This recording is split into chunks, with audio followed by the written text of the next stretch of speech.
good? You ready? I'm ready. Okay.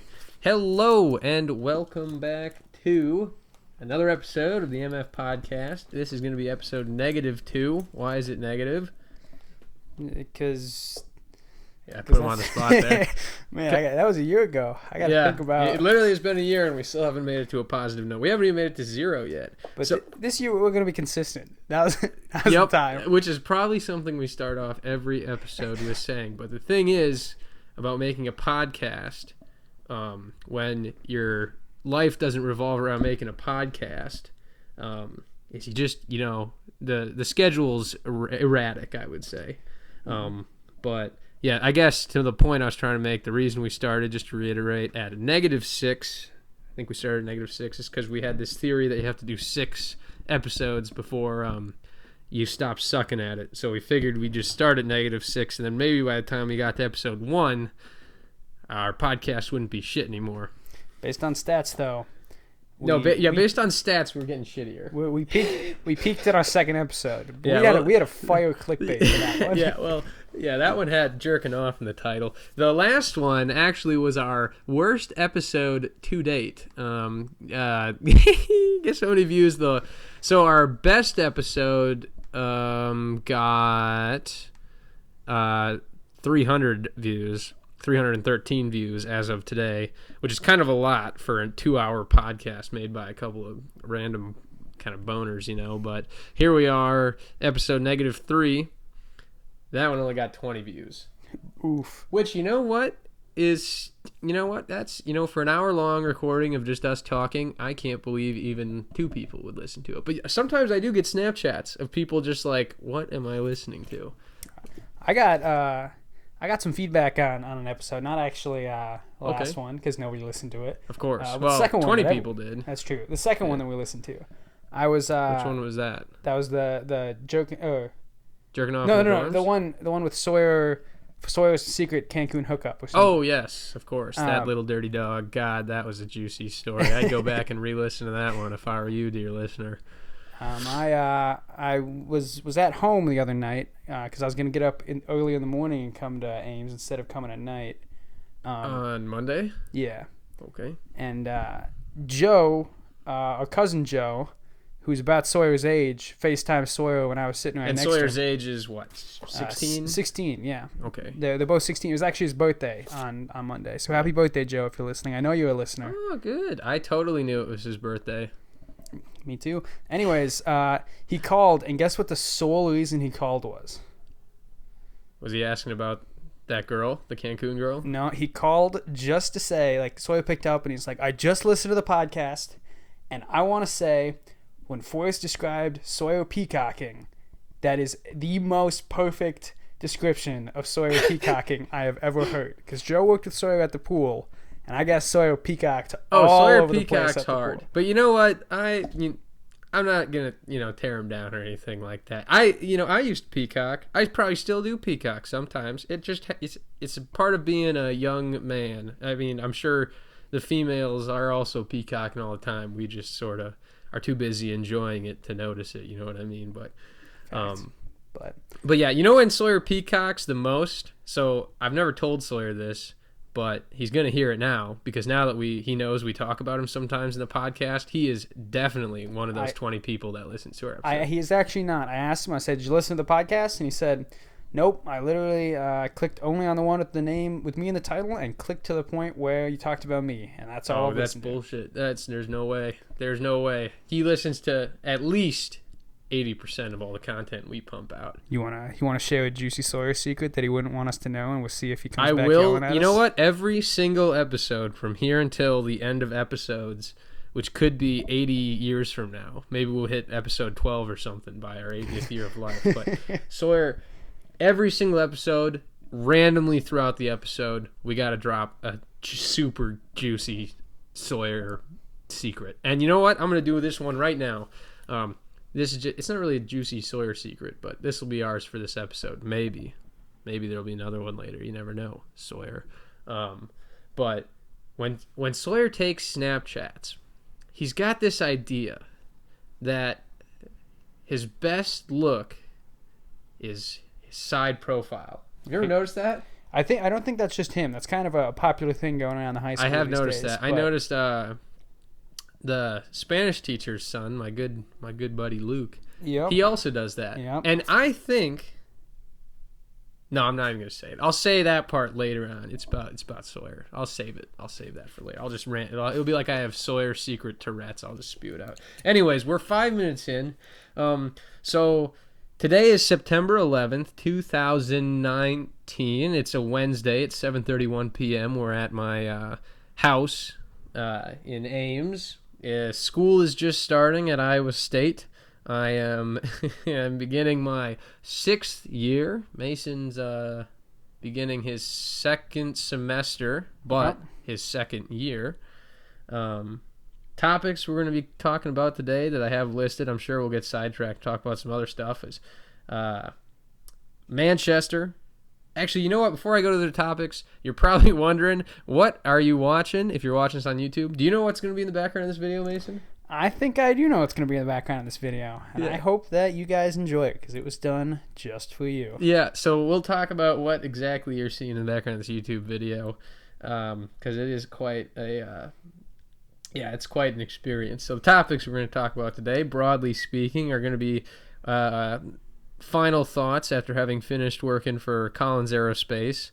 Although I am still working with them, I guess, but finishing working with them in Manchester. Mason did an Ironman triathlon just 2 days ago, so there's lots of interesting stuff with that.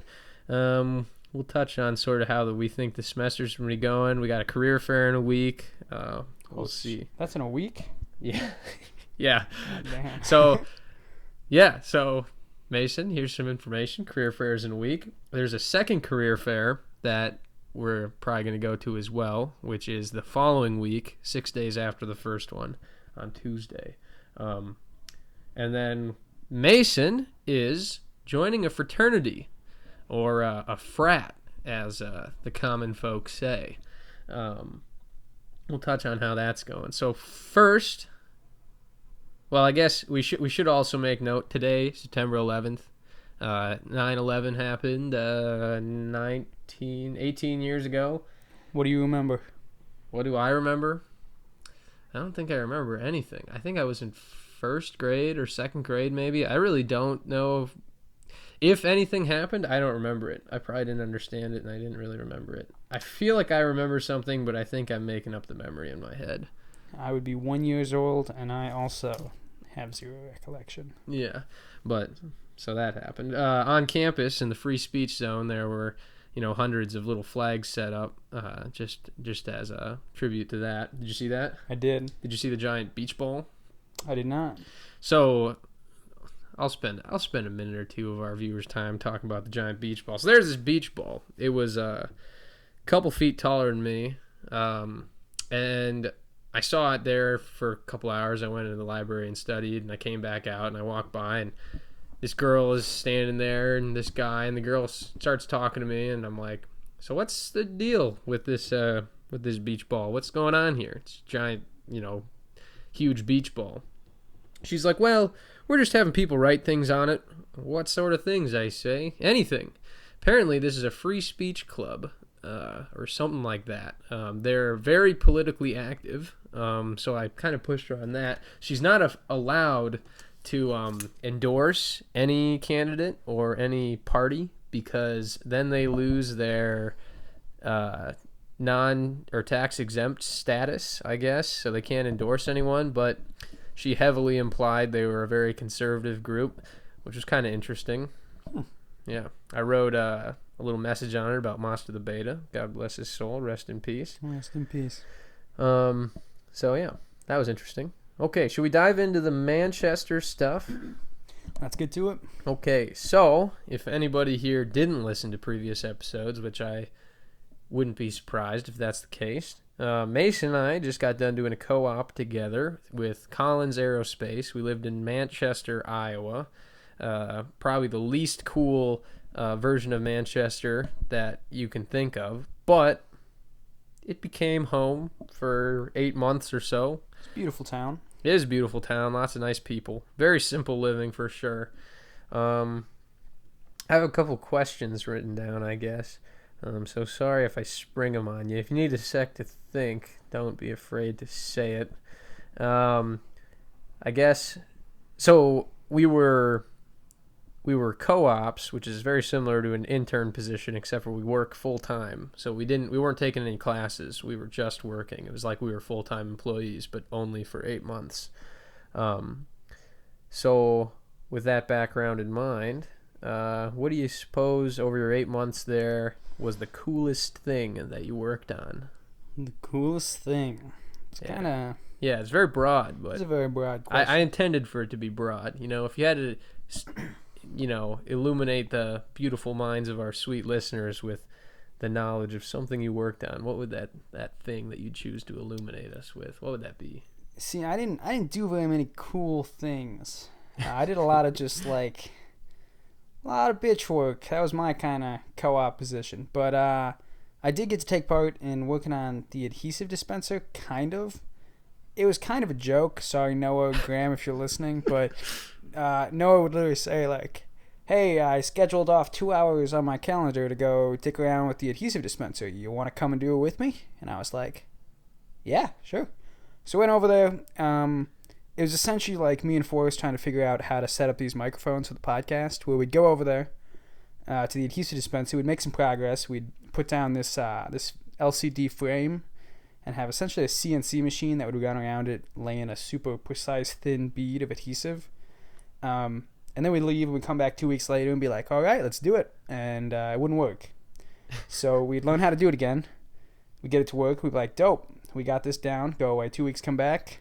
It wouldn't work. So we essentially... Did Noah ever... Sorry to interject. Did Noah ever read the manual? No. In fact, I asked him, I asked him and Dave were there because they were the ones in charge of it. And I said, hey, did you guys get a manual for this? Like, yeah, we did. Did you read it? No, it's somewhere in my email, though. So I asked, being a productive little co-op, I was like, hey, can you send that to me? Oh, yeah, I'll send it to you as soon as I get back to my desk. That was about 4 months ago, and I still have not seen that manual. But and now your email account's deleted, I think. As soon as you stop being an employee, they changed it now. The day after your term with the company ends, they cut you out of everything. You're not in the group messages. You don't have any accounts. You're done. I actually had access to it for almost a week after. Really? Yeah. Well, that might have been because of the end date thing, I guess. I don't know. That could be. The end dates were really fuzzy. I told Jody...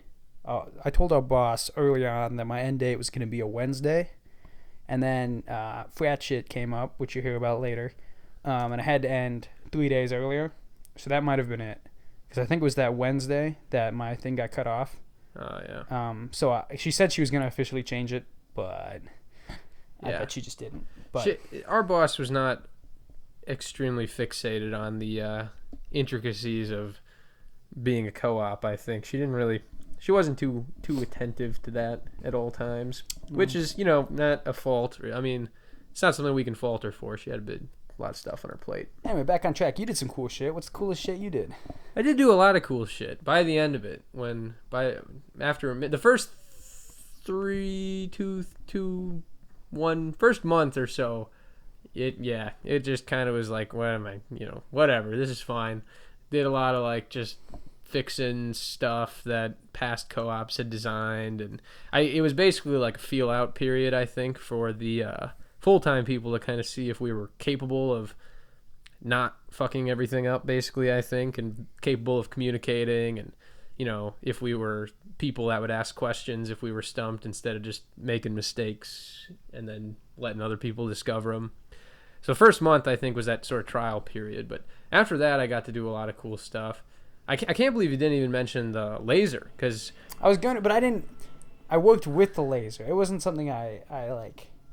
Yeah, I did. It's easy to take for granted, but I think to somebody that wasn't doing what we were doing, it sounds freaking cool. Every Snapchat I sent was a huge hit about the laser.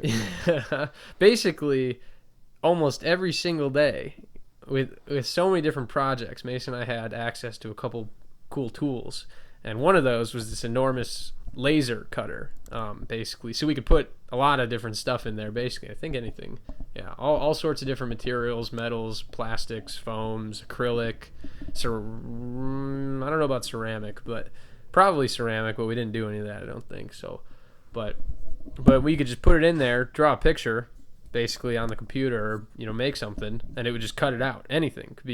It could be like 6 feet by 6 feet or 5 feet by 5 feet or yeah. It was huge. It was huge. It's huge. It was really cool. And then we also had access to 2 enormous 3D printers. They were Ray's 3D Pro 2s, if anyone's a 3D printer nerd, but we had access to those, and we were using those pretty regularly. So that was very cool.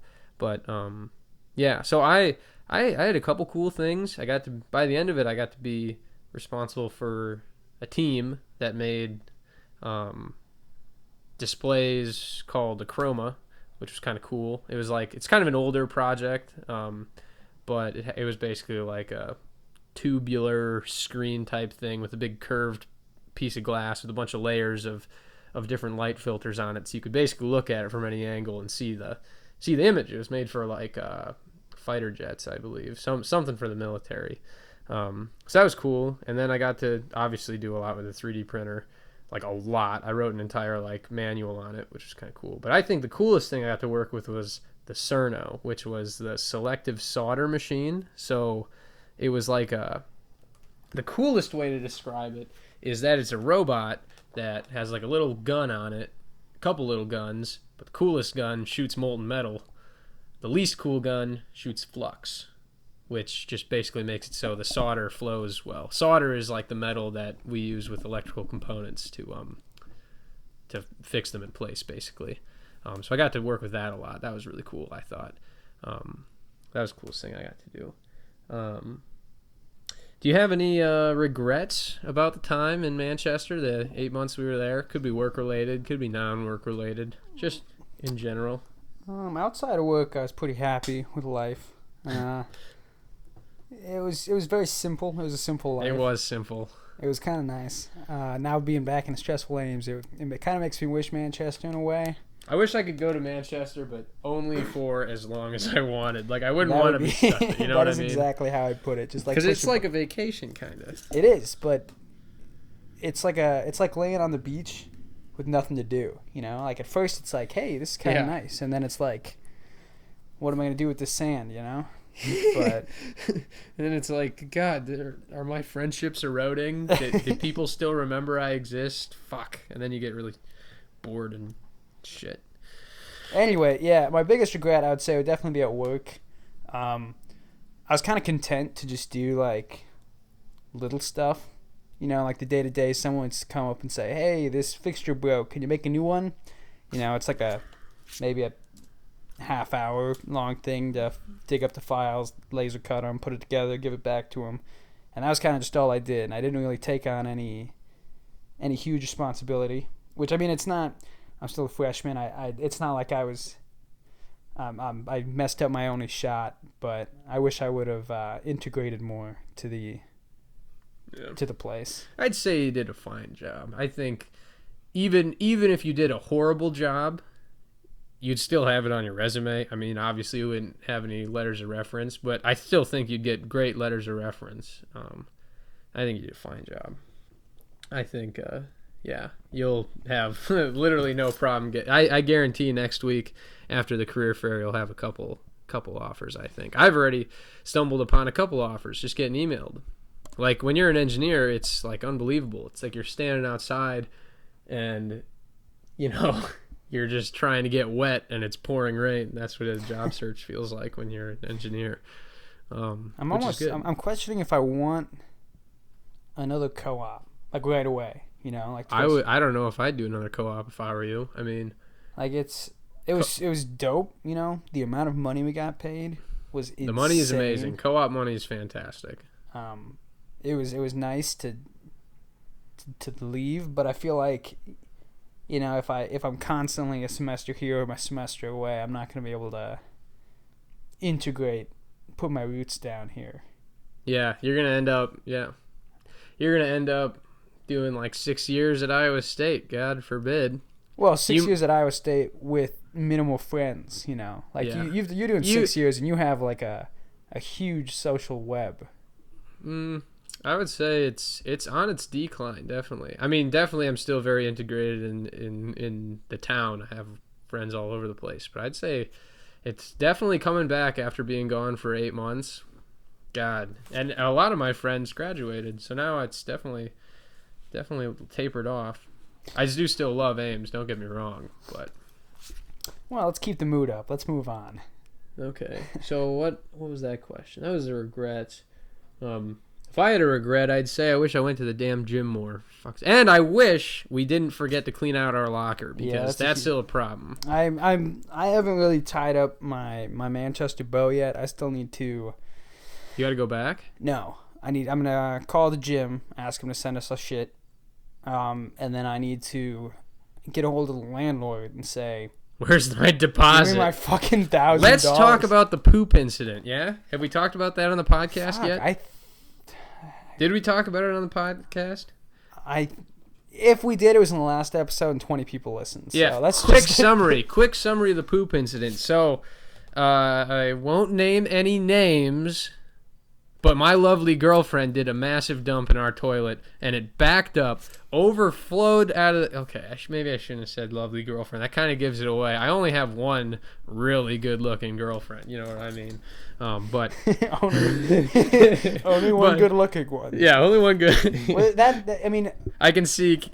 Each one of them now is going to be like, well, that's me. He's talking about me. Yeah. I mean, of course, all of them. I can just hear Kaylee grinding her teeth right now. But anyways, so poop came out of the toilet like a geyser. You know, you see these geysers by the ocean, by the lava rocks, and water's just shooting out. It was like that, but poop inside in where I lived, and it came all over the floor, and it soaked through the floor and through this, because we were above a little local shop, and I didn't really know how bad it was because my lovely lady was locking the door, afraid that I would just be horribly disgusted with her after seeing what she had done. So she was frantically trying to, you know, pick turds up and put them back in the turd bowl and get rid of them, you know.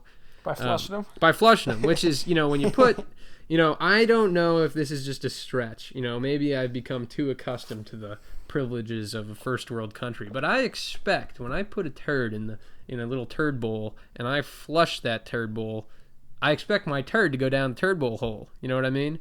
But that's too much to ask. You probably really alienated our third world country listeners. They're probably going to they're going to think we're just pompous assholes now. We, in the most literal sense of that phrase, of course. Yeah, so anyways, poops everywhere, goes through the floor, goes through the ceiling, I suppose, relative to the store below, and that shop owner came up, and she was very upset, and the landlord came, and she was a little bit rude to my girlfriend, but anyways, it gets fixed, we clean it up, then the landlord sends a professional cleaner, and we're like, oh, that's pretty nice or whatever. Well, it turns out it wasn't that nice, because we got a bill in the mail, maybe 2 or 3 weeks later, for like 300 or was it? It was between like $300 and $400, I think, wasn't it? Yeah, it was like I think it was low 300s, but still. Yeah, it was like 320 or something. But anyways, a lot of money, and I'm like, wow, they're charging me money for how much their poopy toilet inconvenienced me. I am paying $300 for their little poopy toilet. I still owe you half of that, by the way. I haven't forgotten. Mason actually paid it. He paid the check. I got a Venmo him for it. That's kind of funny. But, yeah. So, here I am. I paid, you know, I guess Mason and I combined paid a little over $300 for this damn poopy toilet and this enormous inconvenience.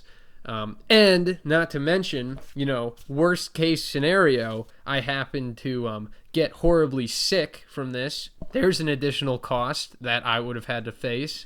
Or say I happen to pile up every bit of technology, you know, my laptop, you know, my phone, my amazing, lovely podcast setup. I just piled it around the toilet. Now I got property damage.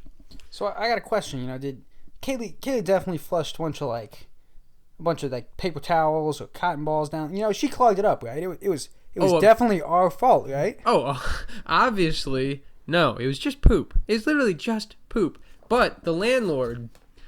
Oh, God, I don't even want to... Well, I'll just say it. Whatever. I'm speaking to the inner circle of the closest 20 people to us in the world, right? The landlord's getting up in her face, just... Did you flush any tampons? Kaylee's like, no. Why? No, obviously not. Did you? She's getting up in her face, like trying to get... It's like when you see a cop in a movie just try and confuse a drug addict into admitting something bad. That's what she was doing. It was just so like rude, and God, it left a bad taste in your mouth. And then we got a bill for it, so that was an awful experience. Even the worst part, you know, is their shitty pipes had a history. Oh, you know, yes, that's an important detail. The previous co-op had the same issue, but the landlords paid for it. So, you know, instead of, you think maybe, hey, we got shitty pipes, we're landlords, let's fix our pipes. You'd be wrong.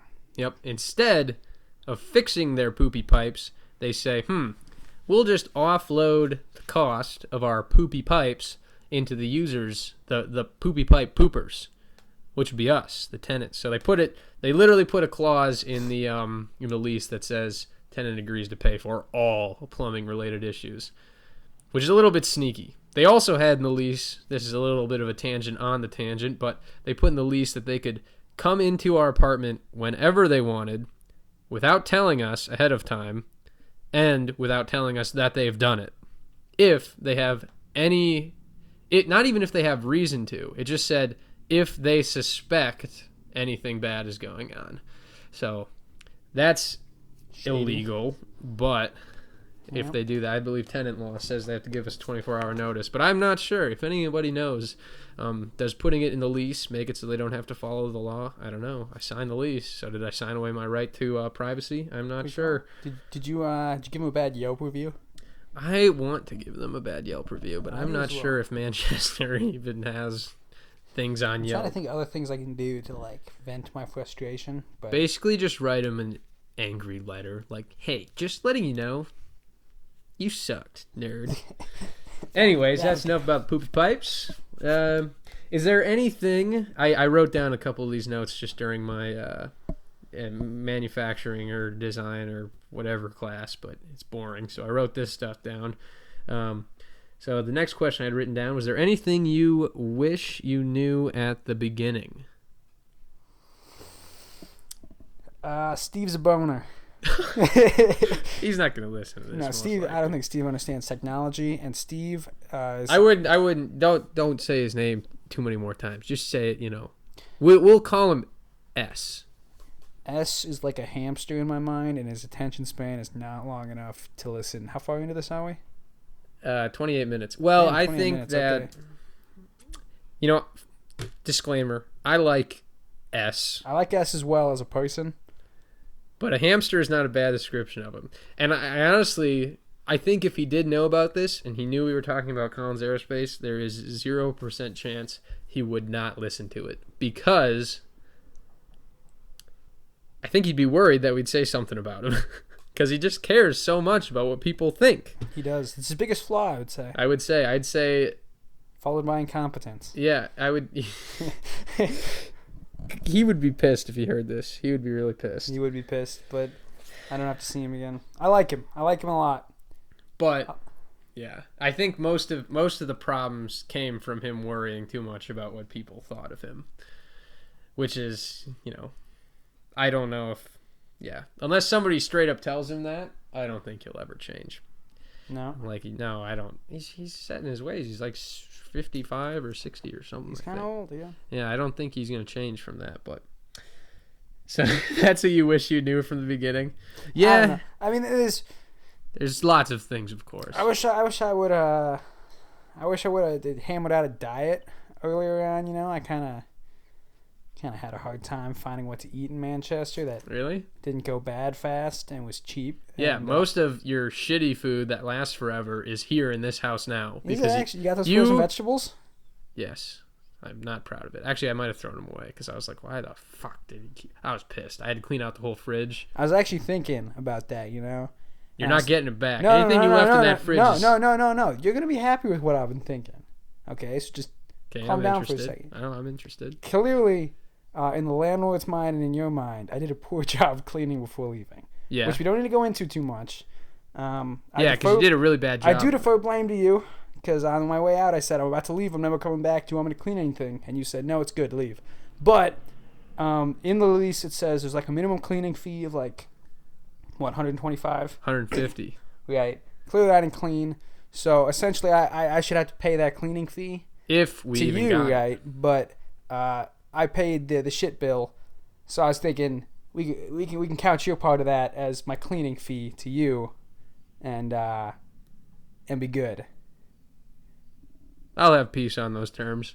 Look at that podcast. You heard some brother to brother deal making there. You heard it live. Look at that live show. How's that feel, dear listener? Premium podcast here. Interpersonal family relationships. Enjoy that. It's a good thing you didn't turn that down, because then we'd have to. Yeah. If I had to turned, find new terms. Then we'd have to get into a little. God, nothing would be. God, that would maybe be some limbic system engagement if our dear listeners got to hear us bitching about who has to pay for what. Okay. What do I kind of want to think. Is there anything I wish I knew at the beginning? Yeah, lots of things, but nothing comes to mind specifically. And sweet listener, I'm not going to waste any of your time thinking here. You have a favorite memory from the experience. Is there anything that just, that you'll treasure? You, me, Kaylee, and Rowan one night made a constitution. Yes, on the back of our lease, which we then needed to show people about poop thing. We did find a second lease, so it wasn't an issue. No. But, yes, that would probably be we had a little apartment party, made a constitution. That was with awesome. a bunch of rules that you had to follow. Yep. If you fart, everyone has to call you stinky butt until the next person farts. Yep. Punishments if you don't. It's a great time. Yep. And all the 21-year-olds, obviously none of the non-21-year-olds, but it was a drinking game, right? So every time you break a rule, you got to take a drink of something or other. I don't remember exactly what we were drinking. Good night, though. Yeah, it was a great night. Horrible next day. Holy hell. Do you remember me the next day? It took you, I think, 2 days. Took me like 2 days to become alive again. Yeah, that was rough. That was also the first night we had the Jewel.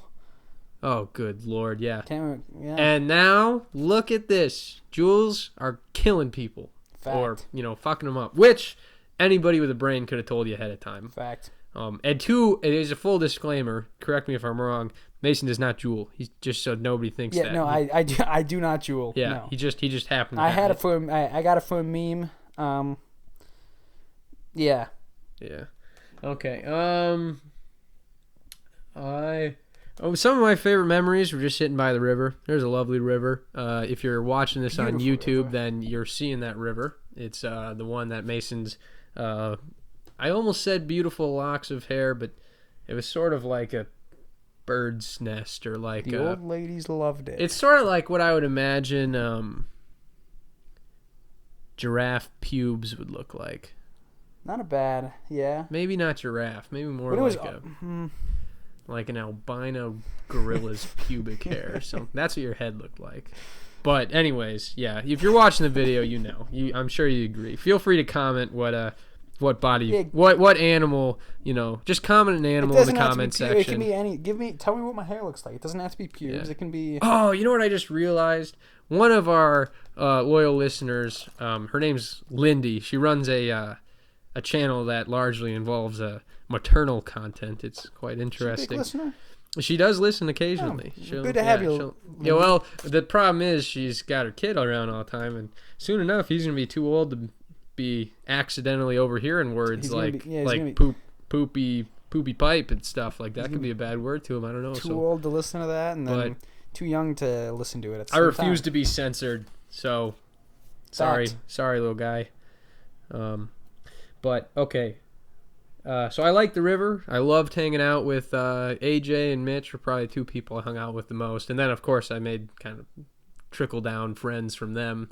Some of AJ those was guys. dope. Were cool. AJ was really cool. I still talk to AJ most days now. Lucky dog. But that's, I mean, I still work for Colin, so I kind of have to every now and then. I wrote down parting thoughts / most important thing you learned. So I guess do you have any parting thoughts or a most important thing that you learned from the experience? Well, your first co-op? I'm exceptionally glad that I did it. It opened up a lot of doors for me, some of which haven't been realized, but it allowed me to train for an Ironman, which I definitely wouldn't have been able to do in Ames, which I'm stoked about that. It allowed me to fund a lot of things, like buy a new bike, which I'm super stoked about. The most important lesson I learned would probably be it's okay to ask for help, you know? Like, you don't get more respect from sitting there spending 3 times as long on a project because you figure it out yourself than just asking a 30-second question to someone that knows the answer. That in the beginning of the co-op, that would have saved a lot of time for me if I had just like turned around to an engineer and said, hey, I don't know what this specific thing is, and I've been trying to Google it, but clearly it's kind of Colin specific. Can you help me out? And they'd be like, oh yeah, it's just right here. Bam. But instead I'd spend probably 3 times the amount that I should have just trying to find it out myself. So, well, you did have a golden period where our cubicles were right next to each other. We did. And I remember basically being your personal Google. Yeah. I do miss those days. Yeah, that was fun. Was after you left. It was just productivity. And productivity, is that what you call Noah stories? Noah and Steve the honey stories. badger, Noah and Steve, yeah. Hanging in the pit of darkness. I do miss that a little bit. I was happy with the move personally. We moved cubicles halfway through. You literally got rid of everyone. That was. Oh, you don't know, man. I had to sit behind Funky, and good lord, that guy has some stories. But I bet they're entertaining stories. They are entertaining to a point. I would agree. I loved sitting by Funky. Do not get me wrong, but when I go from Jody telling me that we're too chatty to sitting there, and all of a sudden it's like the 3rd airplane story of the day. Oh God, yeah. Anyways, I did enjoy the airplane stories. Don't get me wrong, but I did not enjoy Jody calling me chatty a couple of times. Which is fine. I was a bit of a chatterbox. I won't deny it. I loved socializing. I felt like that was one of the most useful things I could do, honestly, for me, in a selfish sense, was making networks and make friends with these people. And I think I did a decent job at that. I still text a couple of those guys, just kind of here and there. Got Snapchats going on and stuff like that. Still play Fortnite with Mitch? I actually don't still play Fortnite with Mitch. I should, just because it's a good way to actually talk. But I just have too much stuff going on this semester. I just kind of have refused to set up the Xbox because I already am wasting enough time on YouTube in the free time and stuff like that, and I just can't. I'm already like, it's like I'm on a wave, like, you know, when we were surfing in California. I guess you didn't come. No.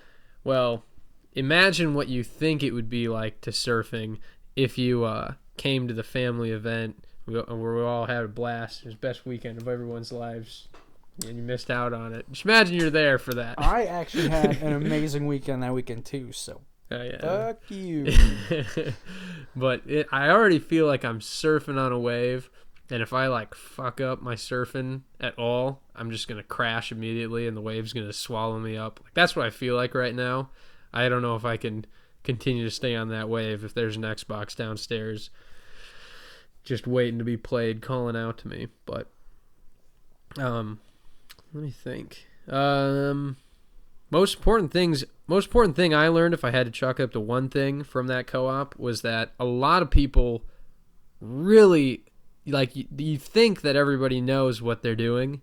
A lot of people are really just, you know, everybody's kind of in a constant state of learning is a good way to sum it up, I think.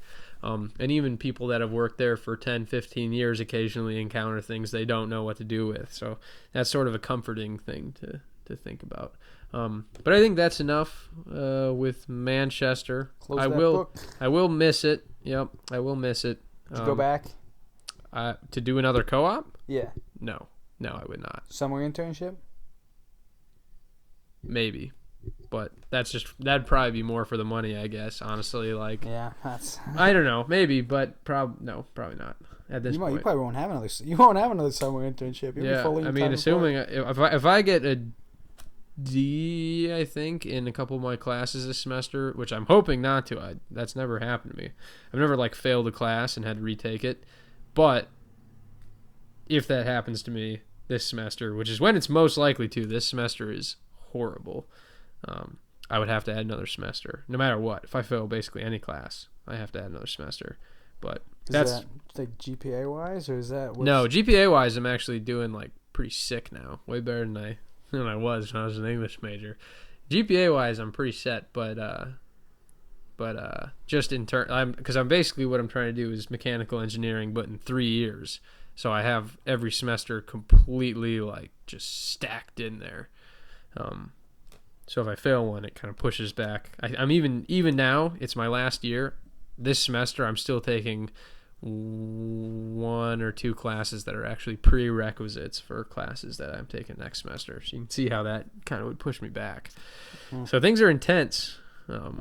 Anyways, next topic. What are we at? 40 minutes? Ironman triathlon. So, sweet listener, you probably are aware that an Ironman is a triathlon, which consists of swimming, biking, and running. I don't know, honestly, off the top of my head. Mason, what are the distances for each of those? You swim 2.4 miles. You speak up a little bit. You're speaking kind of quiet. Yeah, you swim 2.4 miles, you bike 112, and then you run 26.2, so a full marathon. Dear Lord. And you did that.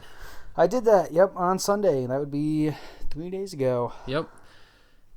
How's that feel? It feels pretty great to be done, not gonna lie. How did it feel while you were doing it? Did you feel pretty prepared? I know the training was extensive. Yeah, no, I did feel prepared. There was never a point when I thought I wasn't going to finish it. I had some cramps on the bike, which, when you start cramping, there's not much you can do. You can't just kind of keep pushing through it. Your legs kind of just stop working. So what'd you do? Just stop? Yeah, I just hopped off the bike, walked around for a little bit. They had a ton of rest stations, and stations where they handed out water and bananas and, race stuff. So I just hopped off there, talked to some volunteers, kind of walked around for a little bit. So if you look at my bike time, I was hoping to do it in slightly under 6 hours, which is about an average of 19 miles per hour, which is doable for me. On my half Ironman, I was able to keep up 21 miles per hour the entire Which is time. pretty fast for a bike. Yeah. If anyone's done Ragbri, I think the average speed on Ragbri is somewhere around 12 miles an hour. Yeah. But in the end, my average, my first couple miles, my first 80, 60, something like that, were averaging about 18.5. So I was doing what I wanted, and then my legs stopped working, and then my average dropped down to 11. I noticed something happened there. I don't know if you know what the app looks like. Yeah, I looked through the app when I was done. Because it sent me... So there's this app called Ironman Tracker, and I downloaded it. It was so easy. I literally just typed in your name, it found you, and then it proceeded to text me maybe every 20, 30 minutes for an entire day about 14 hours. Yeah, about how you were doing. Which was good, because I wasn't able to go all the way to Madison. That's where it was. It was in Madison, which was like a 4.5 hour drive or something like that. Yeah, it was about 4.5 from Mason City. I don't know what it is from Ames. I'm assuming it's slightly more. I don't know. But yeah. It was somewhere around there. So if you look at my bike time kind of shits out, which kind of fucked up my entire time. I was hoping to do it in 12 hours. But because of the bike issues that I was having, I ended up doing it in 14. Which I'm pretty happy about. I finished it. And now I don't have to train anymore. And I have about 20 more hours per week to do my own thing. Yeah. Well, you had 20 hours a week to do your own thing, but now you're on some frat shit. And frat shit That's true. You will not believe how much time frat shit takes. But No, it's quite enjoyable. I'm getting in. I'm blown away every night. It's like, hey, this is a mandatory thing you have to go to. Yep. But I'd say it's a good investment. It depends, though. But we'll get to that after we're done talking about Iron Man shit. So the next note I had was if you had to make like a super, quick, like pretend our audience has ADHD because they may very well, just summarize what the training was kind of like. How long ago did you have to start? How did it kind of progress? all right, yeah, I started about 9 months ago 8 months, 9 months in February, kind of beginning of February. Started out with about 10 hours a week of training, maybe a little bit less. And then by the peak week, about 3 weeks ago, I was doing 24 hours per week. Which Lord. is 1/7 of your life, which is basically like around maybe a quarter of your waking hours. Yeah, that's true.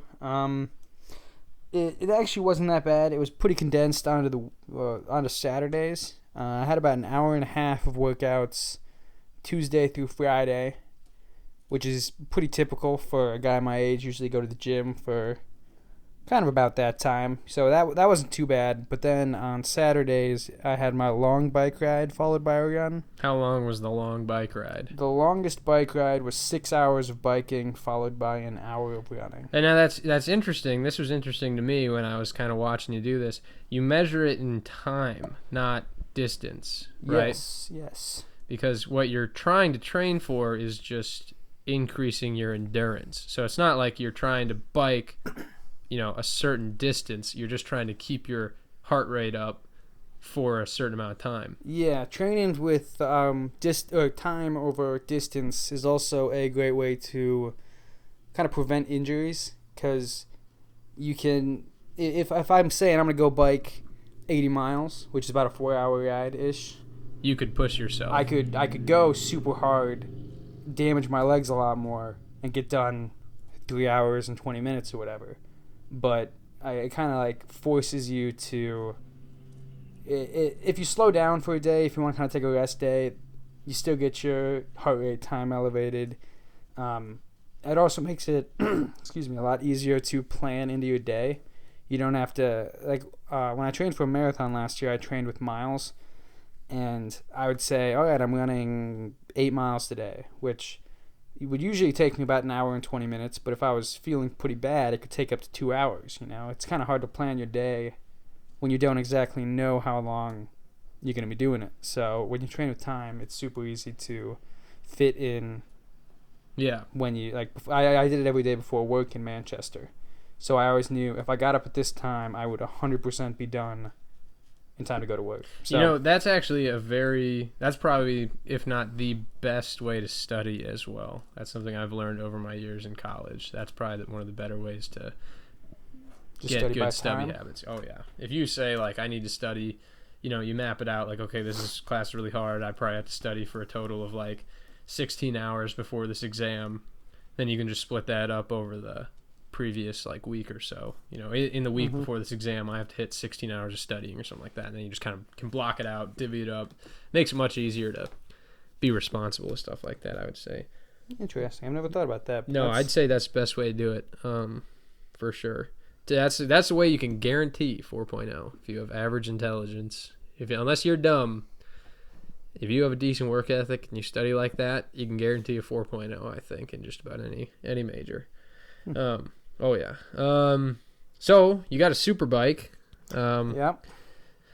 That bike was, what did you say, $5,000 new? Yep. Just for the frame was $5,000 new. The wheels on it were about $1,000 new. And then miscellaneous gadgets on it, like the bike computer, probably $50. The seat was $250. Good Lord, those nuts God, your kids are coming. You're going to have kids, and they're just going to randomly say to you when they're, able to talk, and they're little 4-year-olds, and be like, Daddy, thanks for the luxury treatment pre-birth. That's a little safe. $200 bike seat. Good Lord, your kids are spoiled already. Well, see, the first I had a $250 bike seat, that came with the bike. And you're like, nah, it's not good enough. No, it caused some issues. Oh yes, yes, I remember now. I'm not sure if I want to share them with the podcast. You know what? Fuck it. You're gonna share that with the podcast. Now you say it like that, I'm not. It just caused some issues, so I got a specialized seat for another $250. Specialized seat for your. When I say that the bike was that expensive, that's what it would cost brand new. Yeah. That was 6 years ago.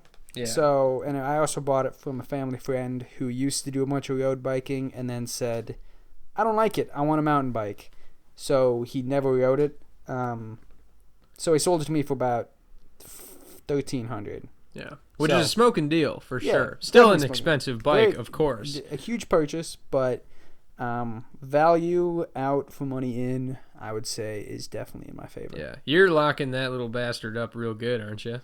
It's not names. Okay. Yeah, That's so yes, probably good. It's locked up real good in our garage. Have you noticed any patterns when you look at the bike racks in Ames sometimes, or any? Yeah, I have seen densely populated area? seen some sad sights where literally there's nothing but a frame left. The wheels are gone, the handlebars are snatched, the bike seat's snatched. Yep. Literally everything's taken off the bikes but the frame. And then it's kind of like a tombstone because whoever owns the bike is like, I don't want to take it, so it literally stays locked to these things for years until they come and get them. Janitors come or whatever, maintenance guys come and say it's time for this to go. Time to sweep up the old bike carcasses from the bike rack. Yeah, so I got my cheap training bike right now, and I keep it in my room, not outside. If you had a nice bike, that'd actually be kind of an interesting thing to do a hidden camera thing, see if we could catch some bike thieves. Because I guarantee if you set up a nice bike and we sat out there or set up a deer cam to watch it or something, we'd catch someone for sure. I just don't know if that'd be something that'd be worth it. But maybe if the podcast gets big enough, we make enough per episode to I mean, we wouldn't let them keep it, obviously. We wouldn't let them take it. We'd run out and be like, hey, bike thief, give us back our bike parts. Catch them. Call cops. Do Lord's work. But okay, well, so super bike. Okay, I had another note. Final thoughts. Final thoughts being done with the Ironman.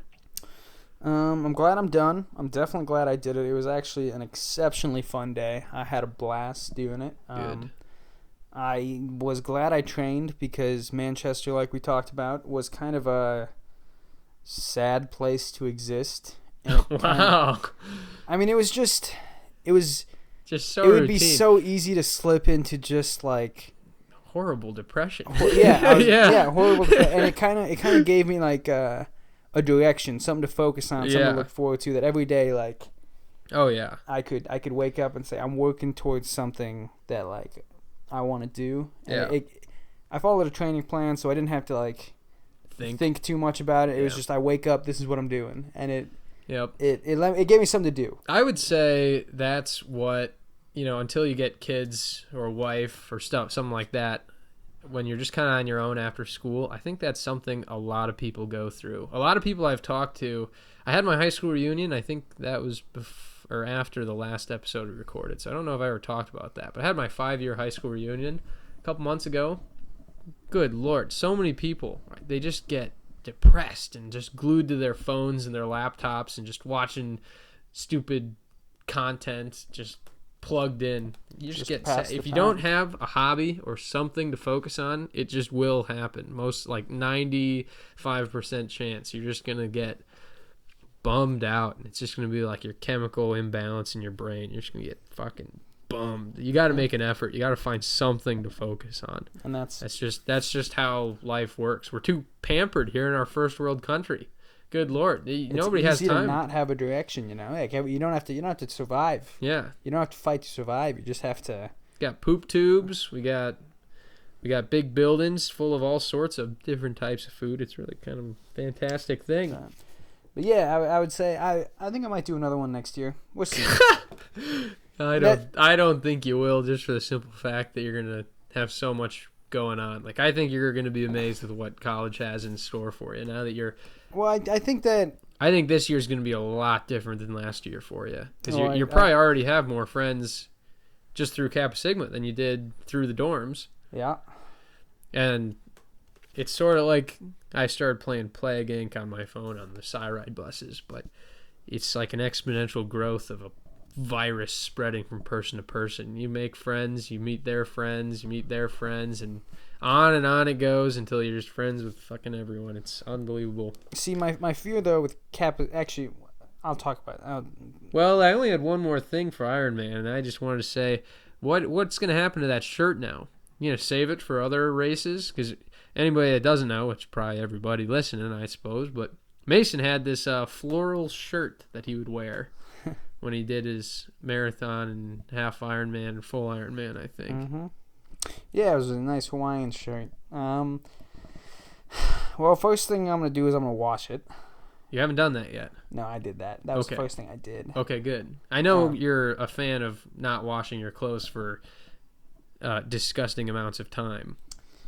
I have no idea what you're talking about. I think but there's we will still move on. A shirt that can only be classified as a solid, completely unwashed since January, sitting in a locker somewhere in Manchester, Iowa, in the gym. That is a fact. It smells like beef jerky. Fun fact. I don't think it smells like beef jerky. I think it smells like if you took the worst part of an asshole and you tanned it like leather and then put it back in somebody else's asshole, ripped that asshole out, and then let it sit there for a couple of months. You know, not years, because then it would just, not smell that bad. I think just a month or two, maybe a week or two.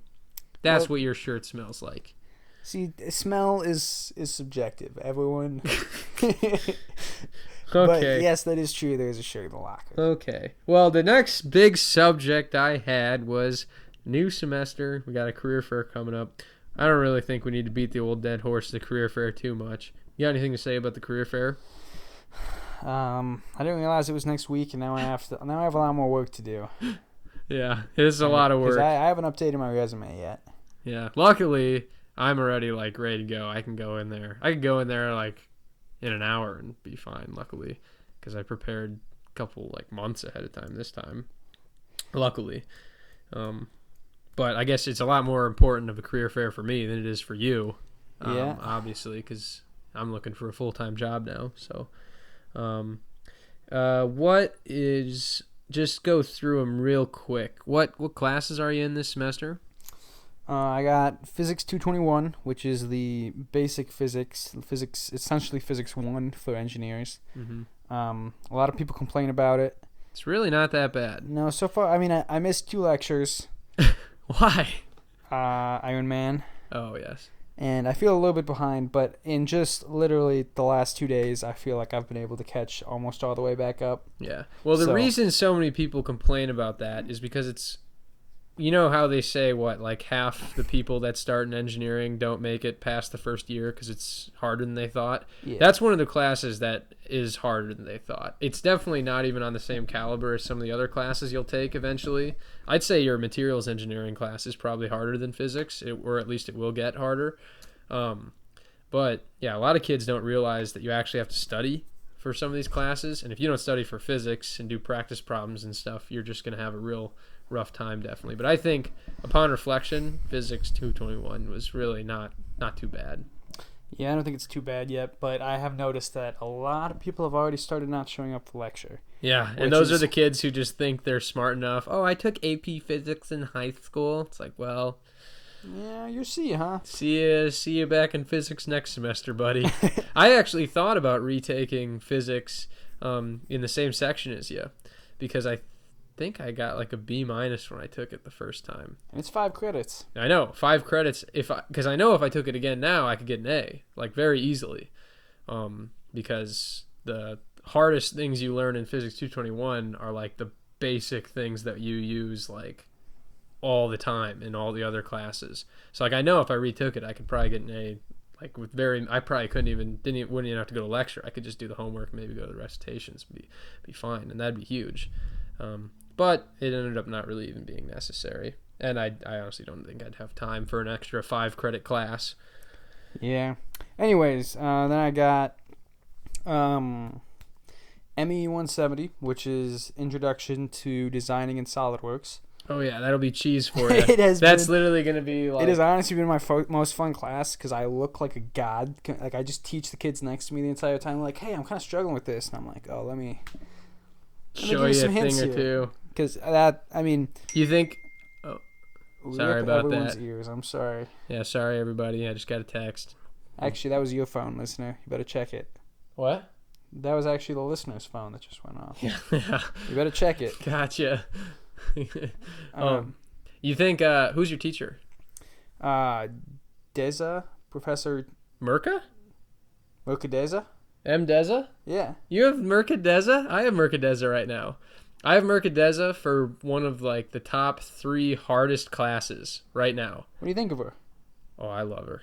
Yeah? For the hard classes, she's amazing. For classes like 170, I don't know if she'd be much. No, I mean, I listen, and I feel like the more I listen, the less I know about SolidWorks, because she kind of just... Yeah. I mean, my favorite things with her for the hard classes are just that she makes the most amazingly useful lecture slides that I can go back and review over myself on my own time. She does have nice lecture slides. She makes amazing practice problems with pretty good worked out solutions. She really is willing to work with you. If you're willing to work with her, there's no way you are going to fail one of her classes. Like, as long as you put in time and go talk to her. Merca Deza is one of the best ME professors I've had, at least, I think. Yeah. She's pretty cool. But for 170, yeah, I don't know how she'd be in 170. There are a lot of professors, though, who I really like, and then they teach 170. I'm like, what the fuck is going on? Why? Good Lord. I mean, I love going to class, to be honest, because I love using SolidWorks. Like when she it's probably awesome for you, too, because you've known how to use it for almost a year now. Yeah. And I think it was probably a year ago that, like, I started teaching it, wasn't it? It would be right after the career fair, so a little over a year ago. Yeah. But she hands out the isometric drawings. Yeah. And I love doing those. Yeah. It's just like a little like brain puzzle, you know. Even no matter how many you do. We did that in our little pseudo class. Remember? Yeah, I did, and I love doing it. And I love doing it in class. It's just like you end with like this shape on your paper that looks like pretty cool. It's like a Sudoku that you just can't possibly fuck up. Yeah. Isometric paper, by the way, is sort of like it's like if you had to draw something with cubes and you used grid paper, you have like all these squares you can trace. It's like that, but for 3D drawings. So it's kind of got like little triangles. If you want to Google it, see what it looks like. It's called ISO. It's like hexagons. Yeah, they're like. But if you like kind of space out a bit, you can see cubes in it. Yeah, exactly, and it's really good for drawing 3-dimensional shapes. Yeah, and it's really fun. Highly recommend taking a look into it. Yeah. But see if you can push her in that class, because you already know you could probably already pass everything they're going to ask you to do, and you could probably do it all in an afternoon. Yeah. So you should try and take advantage of that class. See if you can get her to teach you about simulation, because I had to teach myself everything I know about SolidWorks simulation and stuff like that. See if she can teach you stuff. You'd probably come out way ahead. You know what I mean? Yeah. That would be something I would recommend doing. Like, I would love to do that if I had a professor just at my mercy, already mastered her subject and just can push her to teach me further. I guess moving on, then I have materials engineering, which I know is a class you loved. I really like that class. Professor's pretty dope. What's his name? Tim Cullen. Yep. He's the only one I think that teaches actually that. Yeah, pretty cool dude, I think. He is a cool dude. Great. So far, he's been a great teacher. He is a great teacher in general. Just don't fucking miss a lab. Good Lord, I missed a lab once. Oh, God. Dude turned red as a damn tomato when I went to his office hours. What? You had a lab for materials engineering? Oh, no. Maybe I'm thinking of circuits. Yeah, I'm thinking of circuits. Never mind. Does he teach circuits, or is that a different guy? No, a different guy. Completely different guy. Tim was a really cool guy. Yeah, good class. And then I have English 250. Okay, which is basically a free A. That's one thing I wish, because if I had not tested out of those, I tested out of like the first like 3 or 4 English classes you had to take. Those are all easy A's. That was like think about what you could do with just basically 11, 12 credits of just free 4.0. You know what I mean? Mm-hmm. That's what those classes really are. And I fucking didn't do any of them. What a blunder. Huge blunder. But yeah, that's super easy. And then I have Library 160, but that doesn't start till October. Yeah. And that's my schedule, I think. Then I have physics lab, physics presentation. Yeah, that's it. That's all I got. Here, I got mine right here, actually. Okay, they don't have actual names here. They just got numbers. But I have engineering measurements, heat transfer, some sort of manufacturing methods class, which is taught by some Indian guy who I honestly think is like one of the most charismatic guys, but maybe not the best lecturer, to put it bluntly. Is that a cool one, or is it? Because I feel like manufacturing. No, I would say no. So far, no. We've basically gone over things we've learned in past classes. I mean, the dude's smart. Don't get me wrong. I do enjoy sitting through the lecture sometimes, but yeah, I could probably skip lecture every day, and my life wouldn't be much different. And then I have system dynamics and controls, which is probably the hardest class I will ever take, I think. And then I have like some sort of engineering design class, which every single day so far we've literally just learned about designing gears. You would not believe how much goes into designing goddamn gears. 3 weeks. Yeah. And I don't see an end in sight of gears. Oh my god. I always heard people joke, like, because I used to hang out with a lot of like different majors of engineers, and they'd always joke like that mechanical engineers were like some of the smarter ones, but all they fucking do is just design gears, just sit in a corner and design gears. And I was like, no, we never do that. Never designed a gear. No, this class is gear porn. Like, it's literally ridiculous. And then after that, I got work at the research park. So that's cool. You got that on your schedule? Yeah, I have it on my schedule. Cool. But I mean, I put it there, right? I photoshopped that on just so I could send my schedule into work. Like, no, it doesn't appear through the school. I have 3 labs this semester. I have a lab for measurements. Oof. Yeah, I have a lab for for measurements? You just measure shit? Oh, dude, you do not believe the things that you learn about at the upper level courses of mechanical engineering. You don't just learn how a fucking ruler works. We like literally are breaking down every fucking measurement tool. Like when you put like a little heat sensor on something and you heat it up and it measures how hot it gets, the temperature change down to like some extremely precise way. You have any idea how that works? No. Well, I do. I know all about it. I knew about that actually before the class, but I learned about that, I think, actually in circuits. But literally, and we learned about how to measure. Change your resistance? Yes. Oh. Basically. I don't want to get too technical on a podcast with, I mean, I'm not saying our 20 viewers aren't intelligent. I just expect their areas of specialty probably lie in something other than my own, most likely, I think. Maybe. But yeah, you use basically what's called a voltage divider, and when it heats up, the wire stretches, and when the wire stretches, the resistance value changes because things expand, right, when they get hot, right? You freeze a bottle of water, right? I guess water goes the other way. Water expands when it freezes. But generally when things get hotter, like a metal, they expand, and the resistance will change. There's all sorts. Think about, how does a barometer work? How do you measure pressure? How do you measure airflow? All these things? God, it's honestly, I really like the lecturer though. He's just I feel like I completely understand everything, and when that happens in a class that's difficult, all the credit definitely goes to having just a good instructor. I got, what else do I have? What is that class there?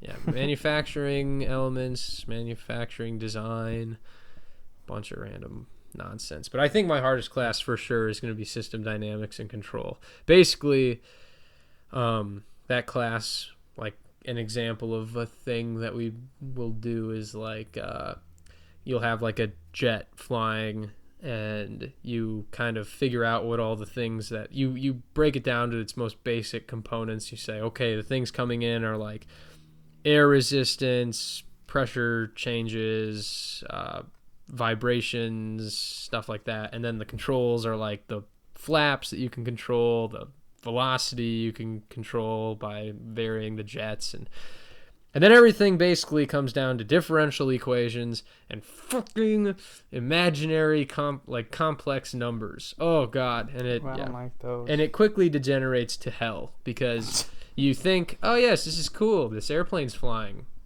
and then you realize the problem has a picture of an airplane and then 5 pages of differential equations, which you just basically go through and fuck up a couple of them, and then your answer comes out completely wrong, and your airplane's flown into the sun and exploded. But I digress. So yeah, I'm excited for the career fair. At this point, I think that's all. I'm content with that level of depth. Do you have anything else interesting? Nope, I'm good on classes. A couple cool buildings, I guess. The library's been renovated. It looks pretty cool now. You might not even remember the way it used to be, but it's different now. And then there's that huge building. That building looks dope. The new... Yep, that's where the glass building studio is going to be. And we got the prime spot. So we used to have the school president before, Wendy Winterstein, I believe was Stephen Leith. His wife loves the Gaffers Guild, which is the glass blowing club on campus. And our studio got torn down. It was in a building that was torn down. But the new building that has taken its place is amazing and huge. And because she liked this so much, we ended up getting the best possible spot, which basically translates now to one of the best spots that we could possibly have on the entire campus. We literally have, you know how the whole building basically is an enormous window? Mm-hmm.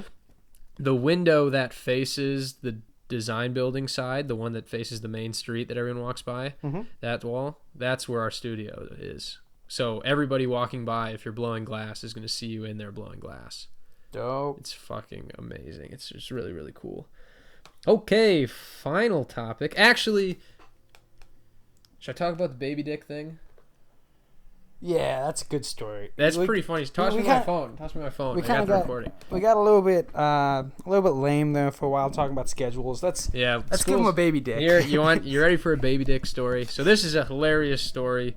Maybe I shouldn't say that. No story is ever that funny if it starts off with a person saying this is going to be hilarious. So this is going to be an awful, boring story. So there was this girl I worked with. Her name was Sam. She's amazing, really nice, very, very quiet at first, and she comes across as sort of like a shyer person. So I think she's maybe 2 or 3 years younger than I am, but yeah, she's my age. Yeah, she's Mason's age. I think she's a little... Anyway, irrelevant detail. Yeah.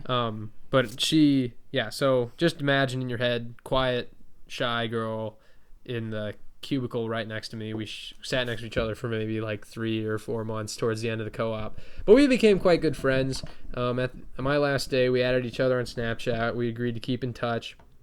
And then the very next day was 801 on college campus, on the college campus here in Ames, which is kind of like a big partying holiday basically for a day where everyone wakes up at 8:01, starts drinking at 8:01 a.m. or whatever, and everyone's back in town and kind of just goofing around. It's kind of a fun thing, but it's early afternoon. I'm not really that drunk or anything, but Kaylee, my lovely girlfriend, she must have been feeling it quite a bit. I think she was just goofing around, but we were hanging out down by Lake Laverne. She and I, and then a couple other people. We were just hanging out down there by the lake, just enjoying. Lovely day, great day.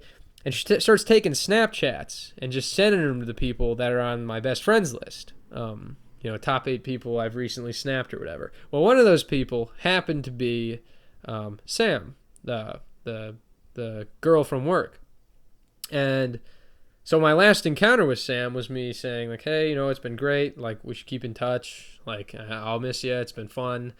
Keep it real. And then the next day, maybe 24 hours later, she gets this snap from me that Kaylee sent to me. And Kaylee had just been sitting in my lap, basically taking these snaps of me, putting filters on me, and sending them out to people.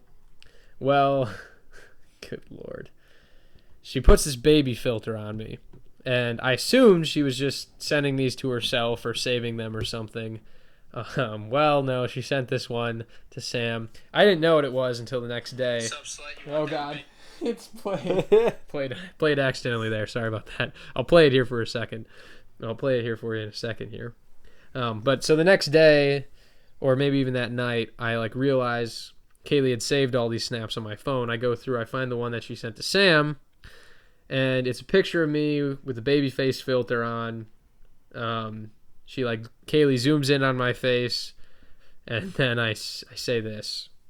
Sup, slut, you want that baby dick? Is that what you want? You want that baby dick? Yeah. I'll play it one more time so you can really absorb that. Okay, picture this. I'm a bag of dicks. Yeah. You're a nice, very nice, quiet girl who likes Jeeps, and you received this snap from your good old buddy from work. First snap you probably ever received from him. Sup, slut, you want that baby dick? Is that what you want? You want that baby dick? And it's a zoomed in picture of him with a baby filter on. Did she respond? She did respond. I don't really remember what she said, but we talked and we were cooled down. But the thing was, I didn't know what she sent, so oof. I remember saying my girlfriend had my phone. She was messing with it. I don't know what I said or what was said in that snap. And then I see the Snapchat, and it literally looks like, yeah. I got that snap. Yeah, Mason got that snap. A couple other people got that snap, but God, Sam receiving it probably was the worst possible situation, I think. But she handled it well, and we've talked many, many times since. And yeah, if it bothers her, she didn't say anything, and we've been joking around, and nothing's really weird between us or anything. So thank God. So yeah, that happened. If you couldn't hear they could probably hear what it said. I was gonna try and translate it, but no, you could probably hear it. If they can't hear it, then they can't hear it. Yeah. Leave a comment if you can't hear it. So, final topic of the night is frat shit. So, Mason's joining a fraternity. He's a pledge right now. It's the fraternity I was in. So, there's sort of a bit of overlap, I suppose. Some of the older kids he knows are probably kids that I recruited or I knew as little kids, but now they're his big kids. So how's frat shit going for you? It's going great, I would say. It's pretty dope living in that house. Yeah, it's a good time, isn't it? It's a great time. It's just, anytime you want to do something, you can do something. Anytime you don't want to do something, you can just go to this dark, quiet room and go to bed early. Yeah. It's like whatever you want. It's like living in the dorms with a bunch of dudes, like-minded dudes, semi-like-minded dudes. But there's no rules, really. The rules are just don't destroy everything. Yeah. It's completely self-governed. It is so. It's pretty enjoyable. Yeah. Being able to do kind of whatever you want. Yeah. So, yeah. It's fucking awesome, isn't it? So far I like it a lot. Yeah. Good. I had a feeling you would. It's tough not to. It's a great house too, as far as houses you could join. Everybody says their fraternity is the best fraternity. I'm not going to be one of those guys. I would say ours is definitely one of the better ones. I don't think there ever is one clear, defined best fraternity. It depends on kind of you as an individual and what you're looking for, but I do think ours is one of the better ones you could have joined. It's just so fucking fun. It's very good balance. There's, obviously an emphasis on doing well in school, but then at the same time, good Lord, those guys can just be the biggest dumbasses. Yeah. It's truly amazing the things that your room, I believe, actually, is the one that they stored the tree in when they stole the tree. Oh, really? Yeah. So that happened in your room, I'm pretty sure. And one day I was walking home from something and I noticed there's a big hole in the ground. Turns out these guys had stolen a tree, literally root and all, and brought it in and put it in someone's room as a prank. I think this was my semester as vice president too. So I walk in and I was kind of ready to like yell at somebody because I was kind of just tracing this dirt trail through the house. Like, good Lord, the amount of dirt. And it was just this trail. I was just following it. Open the door. There's a fucking entire tree like crammed into this fucking room. It's a dope room though. It's a great room. You got a good room. Gotta find something because you have total freedom to paint whatever you want on the walls. There you go. And I kind of want to paint something because right now it's just like this light green, very boring. You gotta paint something cool. I know that's things I had a lot of philosophies in my time in leadership in the fraternity, but it was tough. It was like I was, oh man, I don't even want to say it, but god damn, it's like working with people that just are so afraid of doing things. Some of the people, good Lord, if you could hear the conversations we had. But I always thought that one of the most important things you can do as a fraternity, as far as decorations go, is put things up that people will want to take pictures in front of.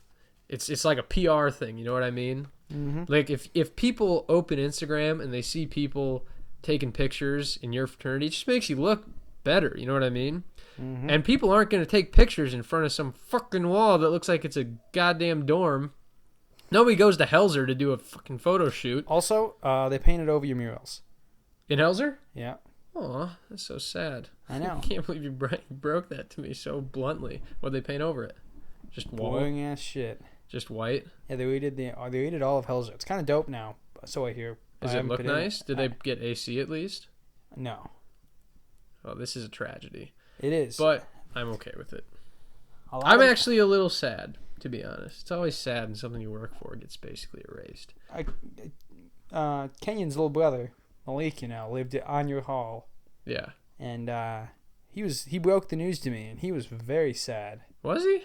Yeah. Well, I mean, everyone, the hidden dicks in it were just so fun to like. Did he knew about them? Fine. Yeah. He knew about the hidden dicks? Yeah, I told him they were there and told him he should look for them, and then he found them all. Good for him. Yeah. Well, I'm happy about that. Malik's still here, isn't he? Hmm? Yeah, he's in my physics class. We sit next to each other every day. What's his major? Computer science. That's what Kenyon wanted to do. Cool. That's what his older brother wanted to do. That's pretty cool.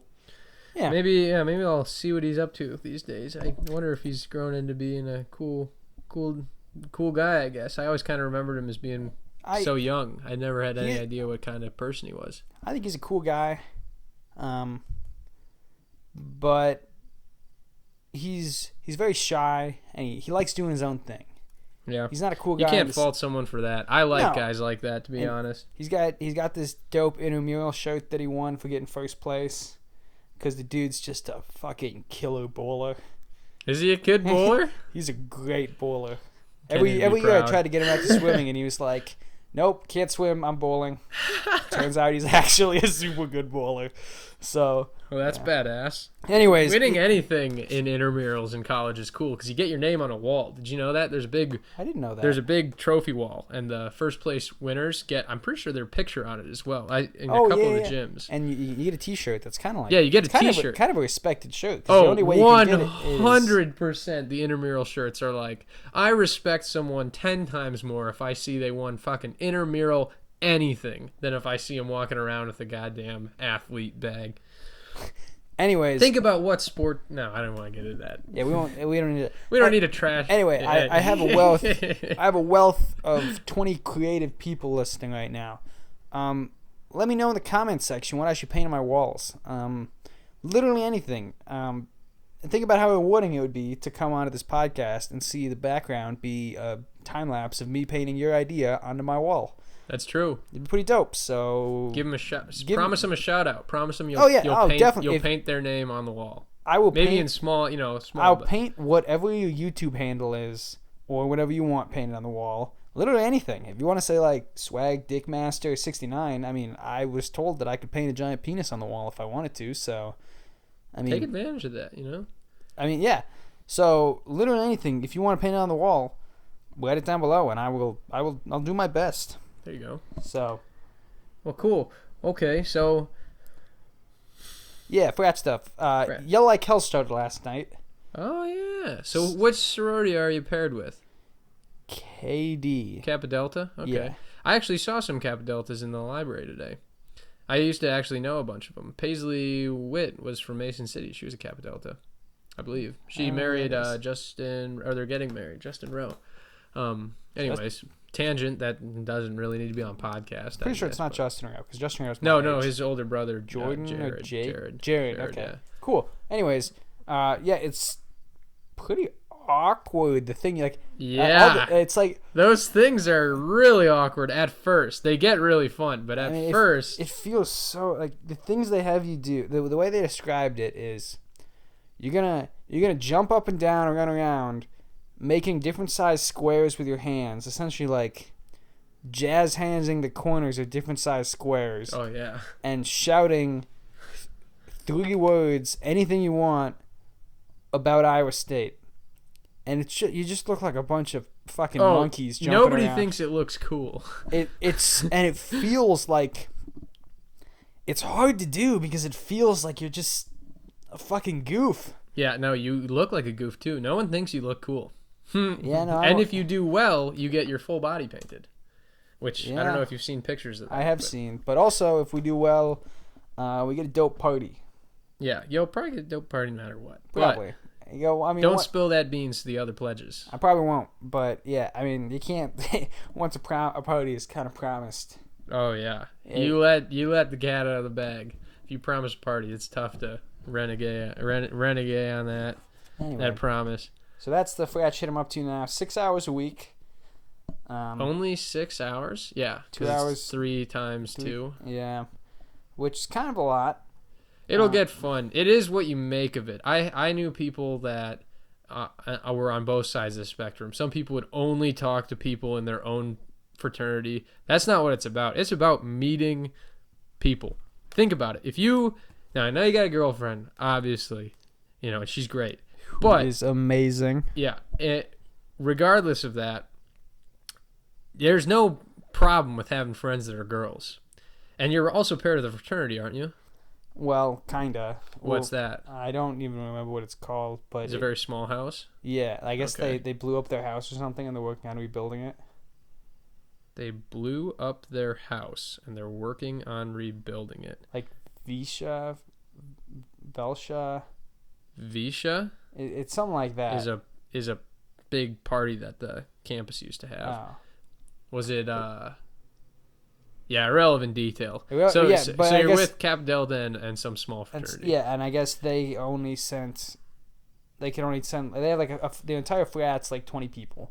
Good So Lord. they sent like 5 people. So it also caused a lot of friction in our frat because nobody really wanted to do it in Kappa Sigma. So it's just like illegal. The pledges have to do it. But because we don't have enough dudes from the other frat coming, the sophomores, like the last year's pledge class, also has to do it.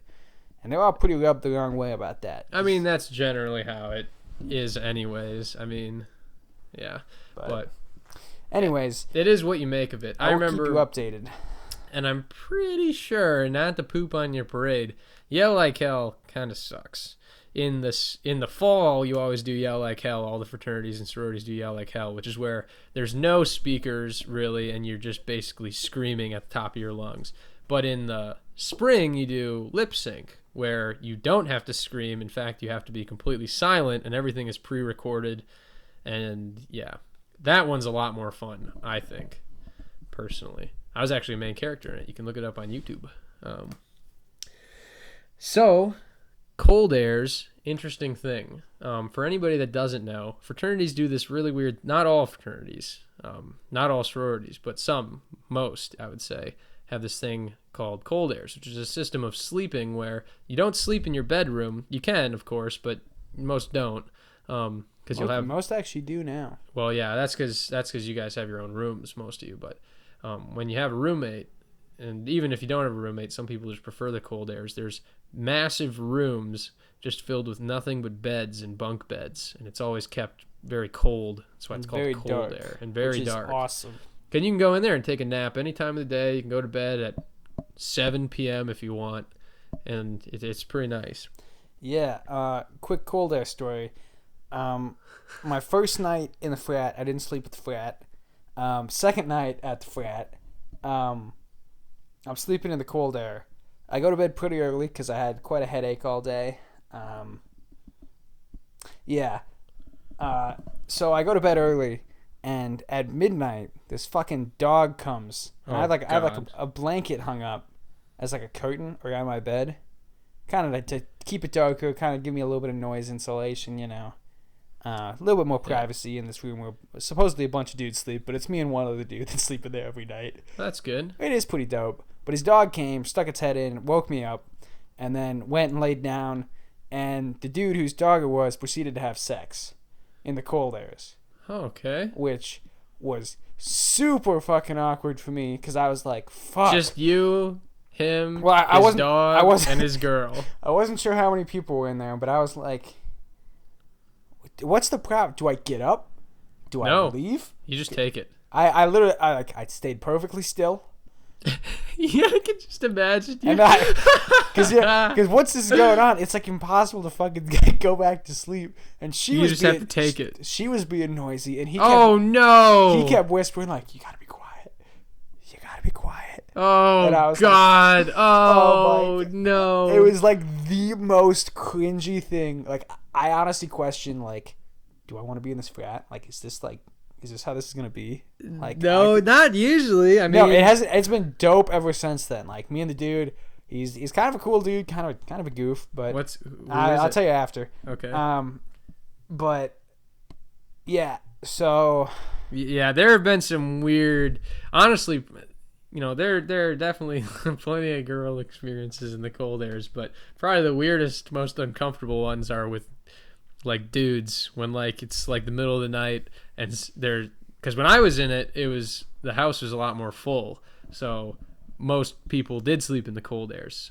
So you'd have this room with 20 people sound asleep, and then one guy happens to get super drunk at the bars or something like that, and he comes back and he just thinks it's going to be the greatest thing ever to wake somebody up, and he thinks he's the first one to ever think of it. He just comes in and wakes somebody up, and everybody's pissed off and just like, Luke, shut the fuck up. I called him out there, but yeah, it was generally Luke. That's okay. Yep. Just jumps into bed with people and shakes them like, let's go, dude. It's like, oh God. Yeah. But you might not have that problem. What is, well, I don't know if you even want to, I guess, what is, I guess when Rowan comes, you have your own rooms. You guys just get to sleep there. Yeah. That's probably pretty nice. I kind of a story about that. So my roommate, literally the first night there, he gets super drunk. Right? Okay. He doesn't live there anymore, though. No, I'm getting to that. He got super drunk, and I can't explain why, but he called his parents. In like a what? In like a blacked out state, right? What is it? Okay. Some people, man. And then he woke up the next day, and his parents called him and said, "Hey, if you don't move out of that frat, we're not going to pay any of your college." Yeah, no. God. I mean, we all do stupid things when we. I mean, those of us that are above 21 do stupid things when we're drunk. And he just did a stupid thing. But now I have a room to myself. Yeah. So I'd call that a win. Unethical life pro tip. You know, black your roommate out. Black your roommate out. Call his parents. Honestly, just hand him the phone. I wish I had a roommate. Because I mean, I'm not sleeping in there. He's not gonna set this alarm off. Well, it kind of sucks for you because you're new. You basically are probably one of the weakest links in terms of social connection. Yeah. And it's, you know, nobody's. I mean, during parties, maybe, you know, depending on what you're doing in your room. But nobody's just going to come into your room to hang out, like, not knowing who you are. You know what I mean? But if you had a roommate, they'd come in, and you'd end up becoming friends with the friends of your roommates and, you know, the exponential growth. But even without that, I think you're going to have no problem. I think you've probably already discovered you have no problem. Like, it's just the most insane immersion in social activity. Like, anytime you want to do anything, there's something going on. Mm-hmm.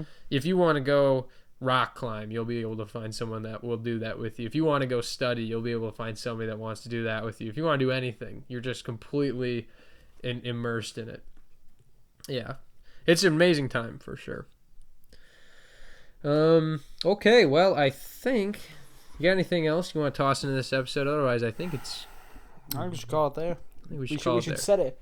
We should try and find a date for the next time we do it. So we can promise a date now, and if we don't follow through on it, then Well, it could be a week before I upload this.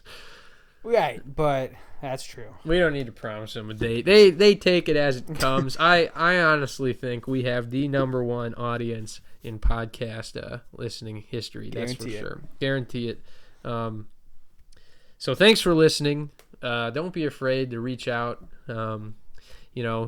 Shoot us if you're somebody that knows us personally, even if you're not. Don't be afraid to shoot us a hangout or nobody uses hangouts. That's shoot us a a text, thing right yeah. Shoot us a Snapchat. Leave a comment. I mean, leave a comment, whatever. Just you keep in mind we're on episode -2 right now. We got one more episode before we make it to 2 more episodes. Yeah. Count 0. Yeah, we're still in the fetal stage of podcasting. We're in a very malleable form right now. If you want something to change, just let us know. Yeah. Let me know what to paint on my walls. Because one of my favorite things is when I'm at the bars or any social event, I guess, and somebody comes up to me. I guess it's really only happened at the bar. Well, it's happened a couple places, and somebody says they listen to the podcast. Because I've had 2 people, 1.5 kind of. One guy was sort of saying it. That actually come up to me and they say they like it and they want it more frequently. God. Because in my opinion, don't say it. Podcast is just kind of whatever. It's just kind of fun, It's a good way to document the times. It's like a living journal that I can go. Our kids can listen to this.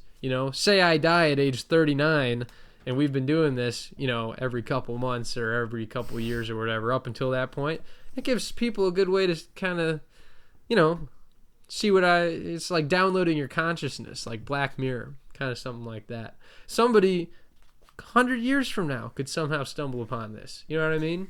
To that motherfucker, I say, how the hell did you end up here, and what is the algorithm looking like these days? Feed all of your podcasting thoughts into an AI and have it output you. Yeah, I mean, you know what? Yeah, maybe this podcast could be used someday, hundreds of years from now, as they just feed it into an AI, and the AI emulates our personalities. There's a thought. Anyways, we've been rambling for the last couple minutes. Yeah. Anyways, thanks for listening. It's a fun thing to do.